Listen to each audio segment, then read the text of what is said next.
துறையிலிருந்து நடிகை மீனா உள்ளிட்ட ஒரு 4 பேர் வந்து கட்சியில சேரதா தகவல் வருது. அப்ப ஏதாவது நடக்குதா? அதாவது இப்போ ஒன்று நீங்கள் சொல்கிற விஷயத்துக்கு எனக்கு மட்டும் ஒன்று புரியுது. நிறைய பேர் இது மாதிரி நிறைய பேர் சேர வர்றாங்க, வந்தால் நாங்கள் வரவேற்கிறோம். இது எதை காட்டுதுன்னா இப்பொழுதுனா இப்போ ஆளுங்கட்சி 4 வருஷம் முடிய போகுது, அடுத்தால தேர்தல் வரப்போகுது. முருகப்புத்திரன் மாநாடு எல்லாரும் பார்த்துட்டாங்க. ஆனால் என்ன இதுலேருந்து என்ன தெரியுதுன்னா, எப்பொழுதும் ஒரு கட்சி ஜெயிக்க போகுதுன்னா அதனுடைய பக்கம் அப்படி எல்லாருமே வந்துக்கிட்டே இருப்பாங்க. அதனால் அவர் யார் வந்தாலும் வரவேற்போம். நீங்களும் என்னென்னா எப்படியாவது கூட்டணியை உடைக்கலான்னு தான் நீங்களும் நினச்சிட்டு இருக்கீங்க. அது மட்டும் நிச்சயமாக நடக்காது. சார், திருநீர் அளித்த விவகாரத்தை நீங்கள் வந்து பெரிய விஷயமாக்குறீங்க. அதே நேரத்தில் நான் பெரிய விஷயம் ஆக்கலை. எங்களுக்கு இல்லை போவீங்களான்னு திருமாவளவன் கேட்குறாரு. எப்படிங்க? மேல் பாதிக்கு அழைத்துட்டு போவீங்களான்னு திருமாவளவன். அதாவது நான் எந்த விஷயத்தையுமே நாங்கள் பெருசாக வேண்டிய அவசியமே இல்லை.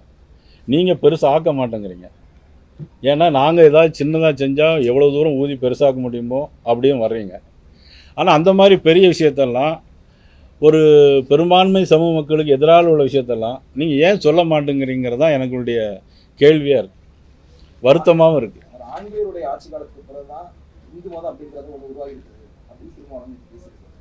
எந்த மதத்திலுமே பாகுபாடு கிடையாது, ஆனால் இந்து மதத்தில் பாகுபாடு இருக்குது. இந்து மதத்தில் என்ன பாகுபாடு இருக்குது? அவர் சொல்கிற திருமாவளவன் சாதிய பாகுபாடுகள் எங்கேயுமே கிடையாது. எல்லாம் ஹிந்து மதம் வந்து எல்லாம் வாழ்வியல் முறை. ஹிந்துங்கிறது ஒரு வாழ்வியல் முறை. என்னை விட அண்ணன் வெச்சராஜா கேட்டால் விளக்கம் அருமையாக அடிப்பாங்க. அப்பா அம்மா மகன் பிள்ளை தாய் மாமா உறவுகள் எப்படி இருக்குங்கிறத வாழ்வியல் முறையில் ஒவ்வொருவரும் விருப்பப்படி அவங்களுடைய வாழ்க்கை முறை எப்படிங்கிறது தான் இது. தவிர இவங்க மாதிரி ஒரு சமுதாயத்துக்கு ஒரு சார்பாகவும் இன்னொரு சமுதாயம் எதிராக பேசி இந்த சந்தர்ப்பத்தை பயன்படுத்துகிற சந்தர்ப்பவாதிகள் இங்கே யாரும் இல்லை.